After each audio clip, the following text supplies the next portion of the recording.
So that is absolutely something that I try to keep in mind when I am going through some situations and I feel like God is testing me.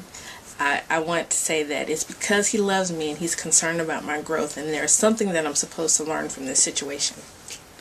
Yeah. So verses 13 through 15.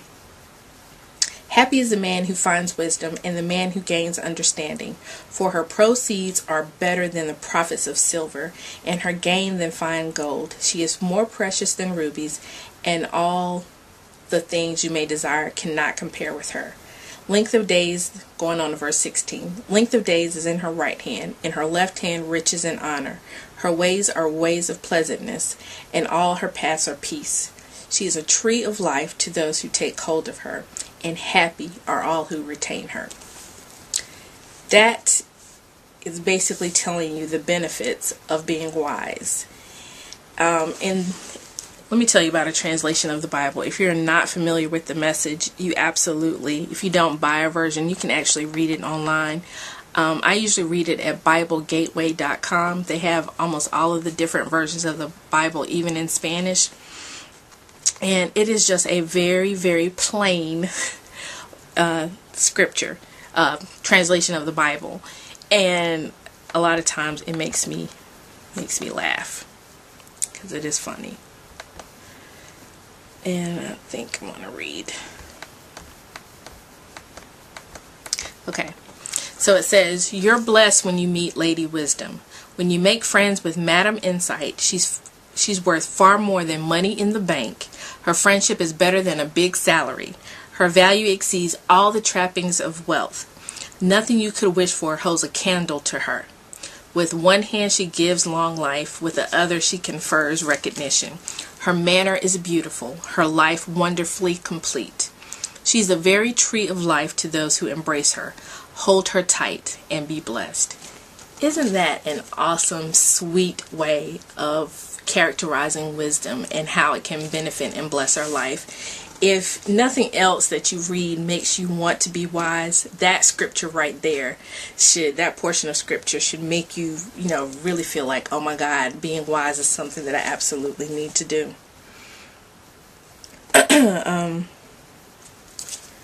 When I was thinking about verse 15, she is more precious than rubies, and all the things you may desire cannot compare to her. I get these really strange analogies or things that I think about. When I thought about verse 15, I thought about Bernie Madoff, and I was thinking if he would have just exercised wisdom and discretion, which is, we talk about that actually later on in chapter 3, he would have realized that being wise, being honest, being upright in his dealings was worth far more than, the instant trappings or the instant wealth that he received. And as a result, he's in jail for 150 years. Really? Ugh. Was it really worth it? Was that temporary, all that money that you had and able to go wherever you want to go and that sort of thing, and now you can't go anywhere you want to go? Was that really worth it just so you could have some money at the time? So I don't know, that just sort of made me think of him and that whole situation, and to not want to be that way, to not want to be so consumed in thinking so much about monetary wealth and materialistic possessions that I end up losing my soul, and when I say soul, not necessarily my relationship with Christ, but just losing who I am to get something that I feel like I want to get at that time, and forsake wisdom in trying to do that. In verses 16 through 18, I wrote down that wisdom and obedience bring long life and success. And that's essentially what it's saying. If you're obedient to God and what He tells you to do, and you learn and exercise wisdom, you will have long life and success. That is all throughout the Bible. Wisdom and obedience brings long life and success. And I also thought that if you look at this time and we're in this economic recession and those sorts of things, it's the wise, it's those that exercise wisdom, it's those that seek knowledge and seek God and seek wisdom that are really being sustained through this recession. Does that mean that they have a job right now? Maybe not, but somehow their bills are getting paid.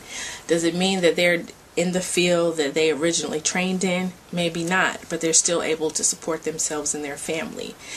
Wisdom sustains you. Wisdom, just like I just said, brings long life and success. Verses 19 through 20, the Lord by wisdom founded the earth, by understanding he established the heavens. By his knowledge the depths were broken up, and clouds dropped down the dew. When I thought of this scripture, the one thing that immediately came to mind is that nothing that God has made was haphazard. He didn't just arbitrarily do any of these things. He used wisdom. He didn't just say, oh, today is the first day, I think I'm going to make animals. Like he thought about what he was going to make, how he was going to make it, and when he was going to make it.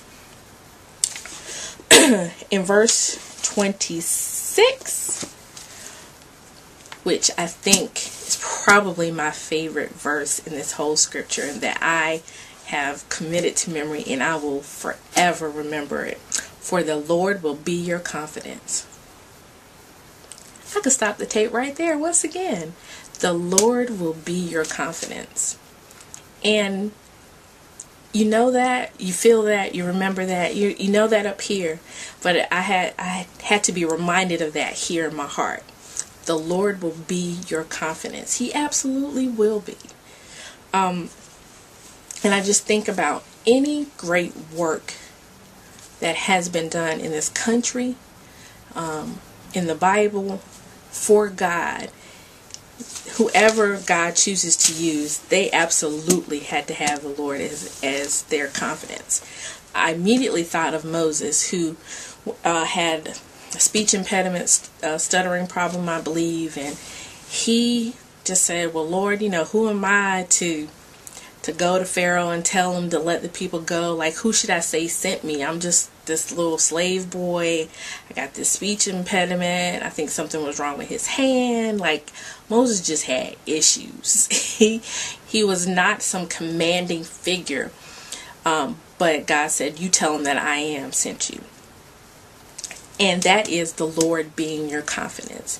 That is, taking that scripture to heart means that whenever you're faced with a situation, whenever you walk into a situation, you're able to go in it with confidence, with what my pastor and friends call holy boldness, to be able to say some things and to do some things and to command some respect and some attention in certain situations. And I just urge any of you, if you don't feel confident, read this scripture. If you have to read it every morning, if you have to commit it to memory, if you have to put it on an index card and hang it from your mirror in the bathroom, for the Lord will be your confidence. That is a good word right there. That is a word of promise. That is something that will sustain you in a lot of situations. Okay, the other part I wanted to read, I think this is going to be a 2-part video. What you think? And out of the Message Bible is verse 27, I think. Yeah.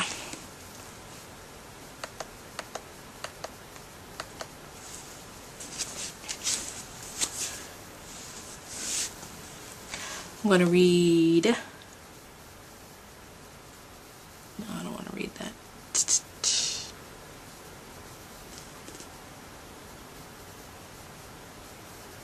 Okay.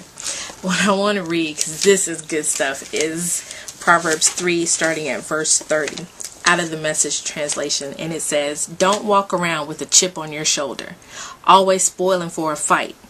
Don't try to be like those who shoulder their way through life. And that basically means, brushing up against people and just bombarding their way through, just knocking people down and over to get where and what they want. It says, why be a bully? Why not, you say? because God can't stand twisted souls. Oh my God, I laughed at that because twisted is one of my words. I say that a lot. It's the straightforward who gets his respect. That is absolutely the truth. In the King James or New King James, it says, "Do not strive with a man without cause, if he has done you no harm. Do not envy the oppressor, and choose none of his ways. For the perverse person is an abomination to the Lord, but his secret counsel is with the upright." But that Message translation right there, don't walk around with a chip on your shoulder. God can't stand twisted souls. Tell somebody that if they're acting twisted. And then,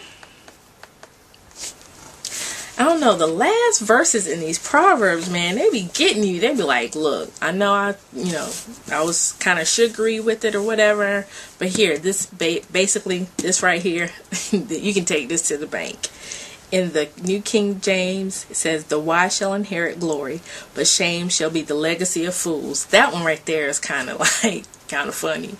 But in the Message Bible, it says, "Wise living gets rewarded with honor. Stupid living gets the booby prize." Now, if that doesn't make you want wisdom and see the value of us reading the book of Proverbs in the month of December, I don't know what will. I'd love to hear your thoughts. I'm going to try to go back between tonight and tomorrow and start commenting back on those of you who have left comments already. Thank you for doing that. I really appreciate it. I just got so much out of this third chapter of the book of Proverbs. I hope that you enjoyed it as well. And yeah, the fourth and the fifth and the sixth chapters, boy, like they really go in on us sisters on that. But we're strong enough to take it and to be able to see ourselves and to grow from that. So I look forward to being able to share that with you in just a few minutes. All right, you all take care and be blessed. Leave your comments below and your questions or anything like that. Take care. I love y'all. Bye.